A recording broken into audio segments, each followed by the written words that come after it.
Hey everyone, so I'm going to go ahead 4 months later tell the labor and delivery story of Riley. I get comments on that video every single day, and so I thought it's about time that I kind of explain what was going through my head and the events that led up to that and what happened after. If you haven't seen that video, I'll go ahead and link it down below in the description box. You can go ahead and watch that first and then listen to the story, or listen to me talk now and then go watch it. So it all started on December 20th. I was, I think, 40 weeks and 2 days or 40 weeks and 3 days. That morning I had a midwife appointment to have, I believe I was having a non-stress test that day. So I drove an hour to that appointment, had the non-stress test done, and it was perfect reading. I believe she went to strip my membranes, and she said, there's nothing there for me to strip. Like, this baby just needs to come out. Our game plan at that point was that if I had not delivered the baby by, I think it was Christmas Eve, so I think that would have put me 1 day short of 42 weeks, I believe. Then she was gonna come over to my house and break my water and see what happened from then. I was feeling really scared at that point because just the thought of not being in labor and having her break my water and kind of sit around and wait for something to happen, and if it didn't happen, I know that she was gonna bring in like an acupuncturist and have me start taking herbs like blue and black cohosh and pump and stuff like that. And I don't know, the whole thing just seemed really scary for me. I obviously wanted to go into labor on my own, so I was really hoping and praying that that didn't happen. But little did I know, I was pretty much already in labor at that appointment with her right then and there. So we left from that appointment, and my son had his winter holiday party, because that was the last day before winter break, and that was at like 11 or 12. Went to that party with my husband and our 3-year-old, and during that, it was like a pizza party. During that, I remember having kind of strong, like crampy Braxton Hicks contractions where I thought like, whew, like that was pretty strong. Like I almost couldn't even, like it squeezed so hard that I felt like I couldn't breathe. But I don't know, I really honestly didn't think much of it.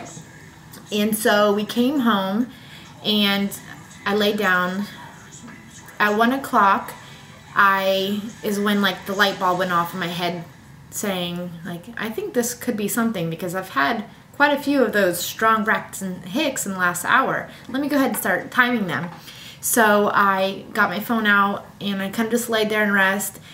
I had some water, and sure enough, they were 8 minutes apart, lasting 1 minute.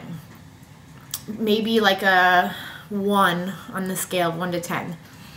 And so after an hour, my friend who was texting me said, why don't you take a hot bath and drink some water and see if it changes them. And so that's exactly what I did.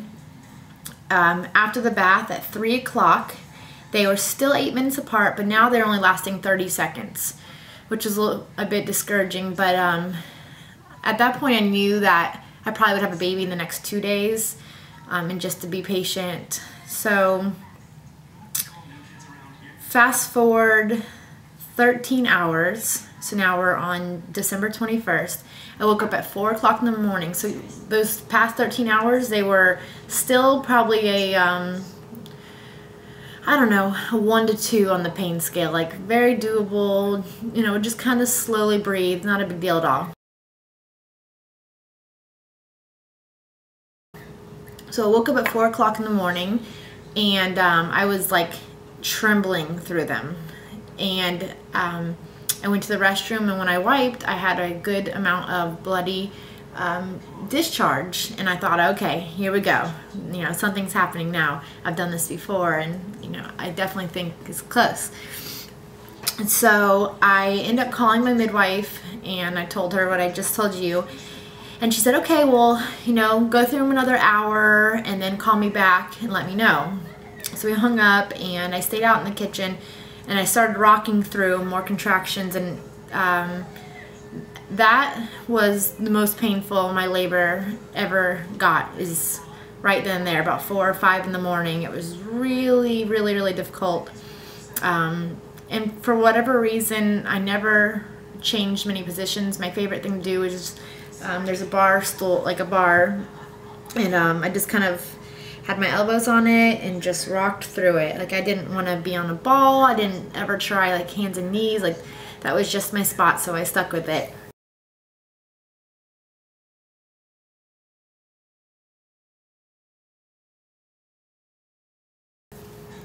After like maybe 3 more heavy duty contractions, I thought, let me call my midwife back, because I just feel like, you know, she needs to maybe come over sooner rather than later, because she had an hour drive to me.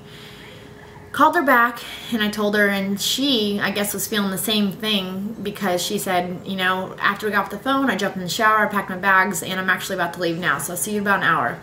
I woke my husband up. He helped me through, you know, another set of contractions, and then I called the rest of our birth team, which was my birth photographer, my sister-in-law, who was coming to keep an eye on my boys, and my mom, who was going to act as my doula. And everyone got here, my midwife and everyone just listed got here between, let's see, I have my notes here, between 6 and 6:30 in the morning. And again, that was that whole time. So yeah, about 4 morning to 6 is the worst part. I don't even know what they would be on the pain scale. Maybe like a 7. I'm not sure.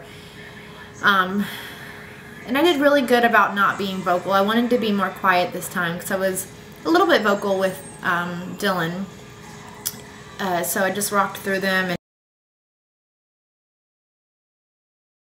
And Kyle did really good. I just kind of squeezed my hips, like a double hip squeeze, if you are familiar with like birthing techniques, and kind of just pushing his thumb into like the back of my spine.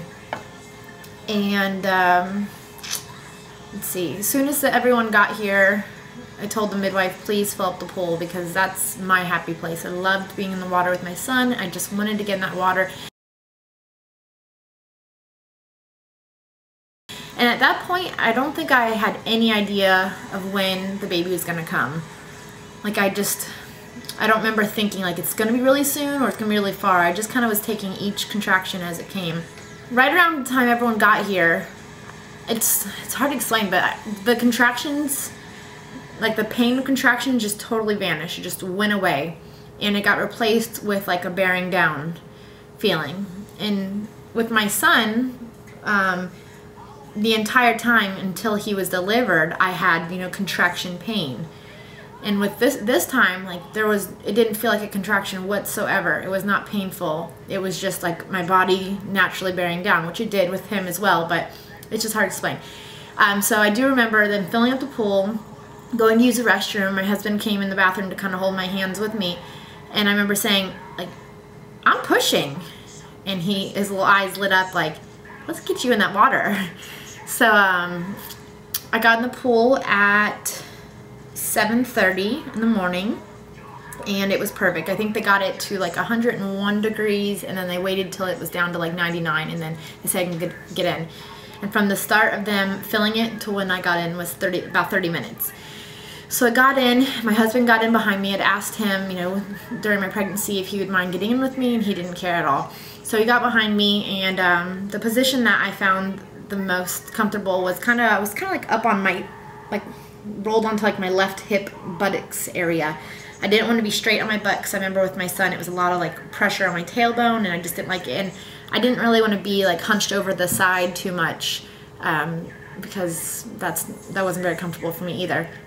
So I kind of leaned back and went on left butt, and I had his phone playing. If you watch the video, you might think I added in the music, but it was actually there with us. It was like a sound machine app on his phone that I had been listening to my entire pregnancy when I'd sit in the bath and kind of go to like a happy place, so that when labor came, I would play that and kind of remember being calm and happy in the bathtub in my pregnancy. So I had that playing behind me, and I would just close my eyes, and I say it, you know, so many times when people have commented on the video, like, how did you stay so calm and quiet?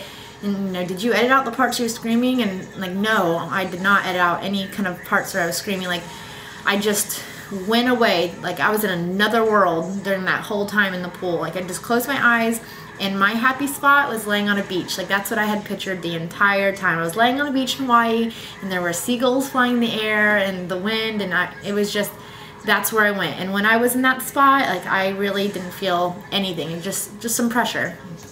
Like, maybe a 2 on the pain scale. And at one point, my husband said, oh, I think your water's broke, because I guess he saw kind of like a gush of some kind of different looking fluids, you know. And my midwife said, oh, okay. And I didn't think anything of it. I hadn't even thought at that point, like, oh, my water hasn't broke yet. Just hadn't thought about it. But then, like, maybe 10 or 15 minutes later, I wanted to reach down and see if I could feel baby, or, you know, I hadn't been checked. So honestly, like, I didn't know if I was at a 5 for all I knew, 5 centimeters dilated. I had no idea. My midwife was very hands-off. Like I said, she just got there, filled the pool, and I think she started doing some paperwork. So I reached in, and baby was right there, probably, I mean, this much in, but it was like rubber balloon sack over the head. And I said, I don't think my water broke, because, I mean, this is like a cushiony, not just like a hard head. I mean, it was a good amount of cushion over a head. And she was like, no, I think your water broke. And I'm like, I don't think it did, you know, you can feel. And so she did, and, you know, what we think happened later on was maybe the water broke like up here, and well, because you'll hear in a second what happened. So so at that point, I did realize, like, it's gonna be fairly soon that I'm gonna meet this baby, who I have no idea that's a boy or girl. So I got really excited at that point, but I was still very calm, very quiet. My mom put washcloths on my forehead and fed me water. Like I told her, her job was to braid my hair when she came and to just keep having me drink water and just cool me off, because I loved the water, but I didn't want to be one of those people who got overheated and got out.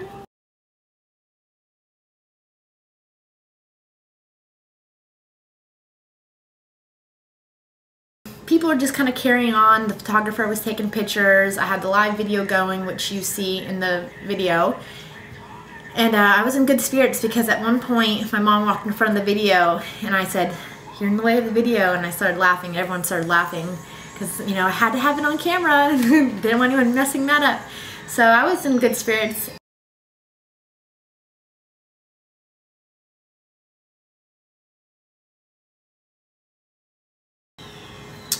Like, before I knew it, I just said, ring of fire. And you know, most of you who've given birth natural know exactly what I'm talking about, but I just felt that very big burn, and I thought, you know, the head would be out, we would stop, I'd wait for another contraction, and then the body would follow. No.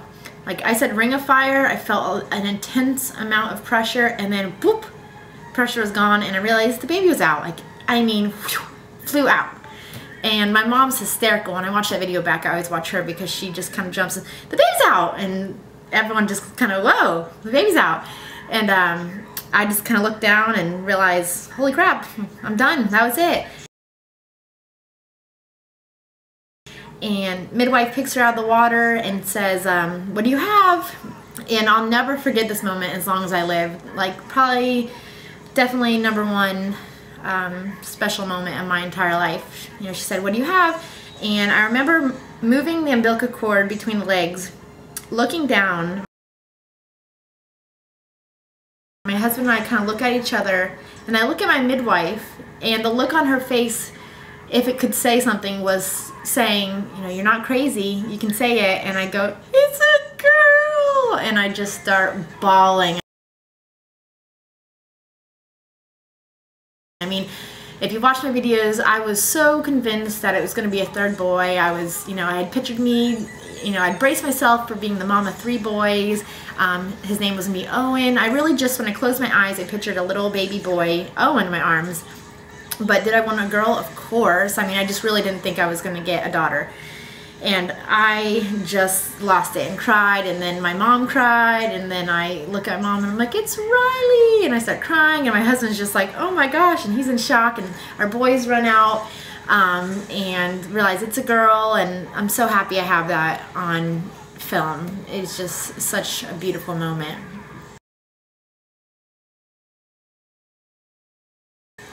So after she's out for, I don't know, it felt like maybe 5 minutes, I delivered the placenta and they moved me into the nursery, which I had a very low German bed set up in there, and that was going to be my recovery room. I wanted to spend about a month in there with Riley doing lots of skin to skin, establishing breastfeeding, and it was just the perfect bed to be moved to recovery. I didn't have to climb up on anything. It was very low to the ground. And they just put the baby on me, and you know, everything's kind of fuzzy here because I was just on cloud 9. I remember looking at Riley and then I would just sob. I mean, like uncontrollable sobbing, and I just kept saying, "It's a girl, we have a girl," and oh, it makes me want to start crying right now. So I think I cried the first like 2 days every single time I looked at her. I was just so shocked, and I was really happy because if we had a girl, she was going to have my mom's middle name, and Riley was born on the 21st. My mom has a 21st birthday, so it was just so perfect, so beautiful. You know, I think every grandma wants a granddaughter, and it was just awesome. So we spent, it felt like an hour of me just kind of laying there and nursing Riley. And I remember my mom being really anxious because she wanted to know how much she weighed.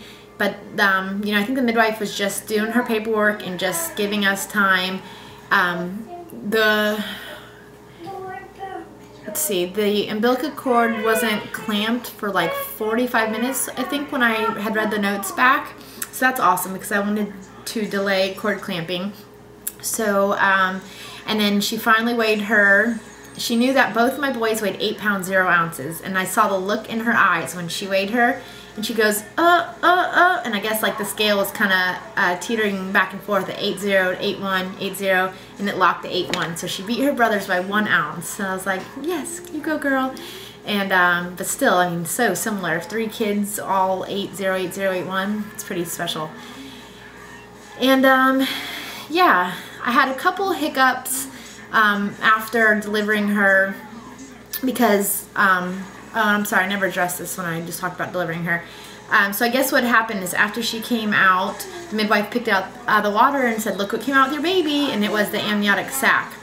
So she was, technically she was born in the caul, which is extremely rare. I think I read somewhere online that like 1 in 80,000 births that happen.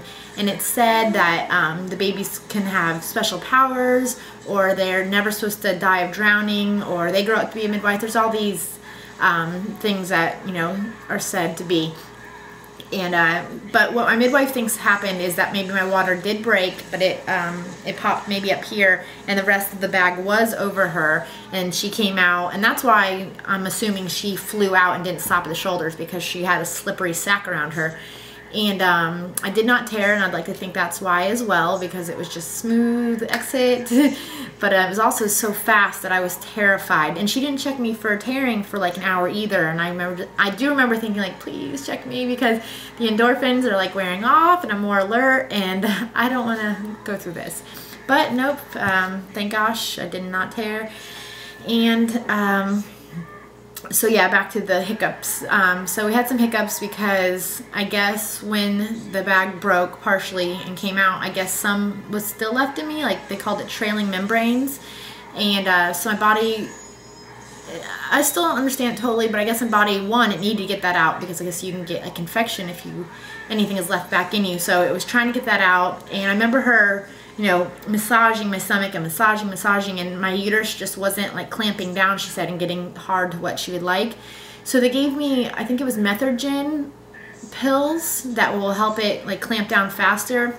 And I remember them putting a bunch of herbs in my mouth underneath my tongue, and like 5 or 6 different herbs, and everything was very calm. I remember feeling very safe, and I knew that I was in great hands, and that they would take care of me. They fed me, I think, a peanut butter and jelly, and they brought me lots of juice, lots of water, and then they asked me to try to stand up and take a slow walk to the restroom. And that whole thing was, took a little bit of time. I sat up, and I remember feeling kind of lightheaded, and they had me drink some water, a little bit more juice, and they just took our time, and we slowly walked to the bathroom. And in the bathroom, I got really starry, and I told them I feel like I'm gonna pass out, so they had me lay on my tile and they lifted up my feet, and we did that like 2 or 3 times. They're like, stay with us, what is your name, just talk to us about anything, just talk to us. It wasn't that bad, but they were just like, keep talking, keep your eyes open. And so it just took me, you know, a little bit of time to recover, but nothing serious. And I think the midwives were here. Let's see, I had her at 8:07 in the morning. I think they were here till 2. My midwife and her assistant were here till 2, and then they left, and I spent the next like 4 weeks like I wanted to in that room, recovering and nursing Riley and doing skin to skin. Yeah, so for the people who have asked me, or you've just watched that video and you wondered too, like, you know, how did you really not scream, or how did you act that calm, or if you know, plan on having a natural delivery, like my advice is just, like I said, like go to a different world, like just bury yourself into another planet and don't let the contractions get on top of you. Like you overpower them, you know. And for me, a huge thing is just like humming, like that to me is the best tool anyone could have done, or I could have done, like a low deep hum, because if you let your voice like come up higher and higher and higher, you're letting that contraction get a hold of you. So I don't know, I just remember feeling very calm, and ironically I felt so safe at home. And people who are not about home births, you know, probably cannot believe that, but the thought of going into a hospital was extremely scary for me. I felt so safe at home knowing that this baby was going to be born here. I was in no, you know, rush. I was not on a clock, and that I was going to recover here. And it was just such an absolutely amazing experience. If you have any other questions at all, feel free to ask.